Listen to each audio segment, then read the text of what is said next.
നമ്മൾ ചെയ്യാൻ പോകുന്നത് പാവയ്ക്ക കൊണ്ടൊരു കിടു ഐറ്റമാണ്.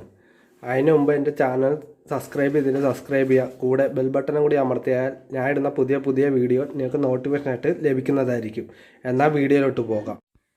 പാവയ്ക്ക കട്ട് ചെയ്യാൻ നേരത്ത് ശ്രദ്ധിക്കേണ്ടത് ഇച്ചിരി നീളത്തിൽ വേണം കട്ട് ചെയ്തെടുക്കാൻ.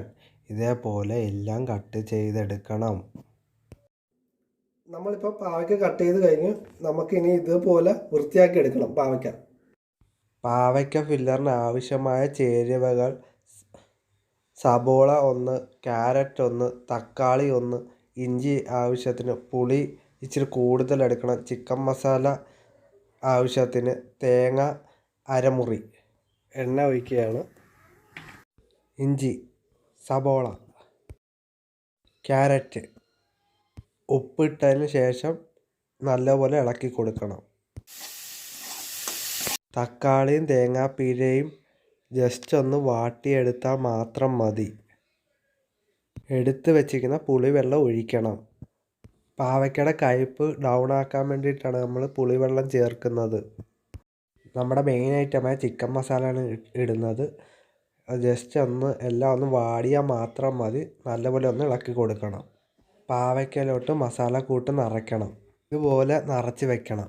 ഇനി ആവി കയറ്റി പുഴുങ്ങിയെടുക്കണം. ഇനിയും പുഴുങ്ങാൻ വെച്ചാലോ? ഇപ്പോൾ പുഴുങ്ങിക്കഴിഞ്ഞു.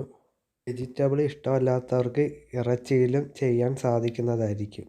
ഇങ്ങനെയും കഴിക്കാം. ഇങ്ങനെ കഴിക്കുന്നവർ വറ്റമുളക് ചാലിച്ച് വേണം കഴിക്കാൻ. പക്ഷെ നമ്മുടെ പരിപാടി തീർന്നില്ലല്ലോ. ആവശ്യത്തിന് കടലമാവും അല്പം ഉപ്പും കുറച്ച് മഞ്ഞൾപ്പൊടിയും ചേർത്തൊന്ന് കലക്കിയെടുക്കണം. നമ്മളിപ്പോൾ ഇത് മൂന്നും ചേർത്തിട്ടുണ്ട്. നമുക്കൊന്ന് കലക്കിയെടുക്കാം. ഇതുപോലെ കലക്കിയെടുക്കണം. ചീഞ്ചട്ടി ചൂടായതിന് ശേഷം ഇച്ചിരി ഓയിൽ ഒഴിച്ച് കൊടുക്കുക. വേവിച്ച് വെച്ചിരിക്കുന്ന പാവയ്ക്ക മാവിൽ മുക്കി എണ്ണയിലോട്ടിട്ട് വറുത്ത് കോരിയാൽ എങ്ങനെ അടിപൊളിയല്ലേ! ഷുഗറുകാർക്ക് കഴിക്കാൻ പറ്റിയ നല്ലൊരു ഡിഷാണ്. പിന്നെ ഞാൻ ഉണ്ടാക്കിക്കൊണ്ട് പറയുമല്ല, ഇതിന് നമ്മൾ പുളി ഇച്ചിരി കൂടുതലാണ് ചേർത്തിരിക്കുന്നത്.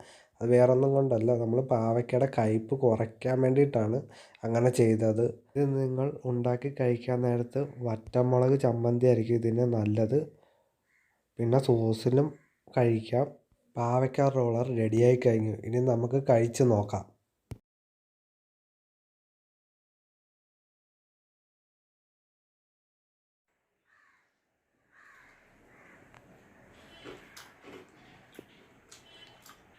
അതാണ് ഇത്തിരി കയ്പും നമ്മുടെ ആ പുളി ചേർത്തതിൻ്റെ ആ പുളിയും മൊത്ത് വന്നിട്ടുണ്ട്. പിന്നെ സോസും കൂടി ഒഴിച്ചപ്പം നല്ലൊരു ആ മൂന്നും കൂടി ആയപ്പോൾ നല്ലൊരു ഇത് എന്താ പറയുക, മധുരവും പുളിയും കയ്പും കൂടി ആയപ്പോൾ നല്ലൊരു മിക്സിങ് ഉണ്ടായിരുന്നു. നല്ല ടേസ്റ്റ് ഉണ്ട്. വീഡിയോ ഇഷ്ടപ്പെട്ടെങ്കിൽ ലൈക്ക് ചെയ്യുക, ഷെയർ ചെയ്യുക, സബ്സ്ക്രൈബ് ചെയ്യുക. കൂടെ തന്നെ അടുത്ത വീഡിയോ ആയിട്ട് എത്തുന്നതായിരിക്കും.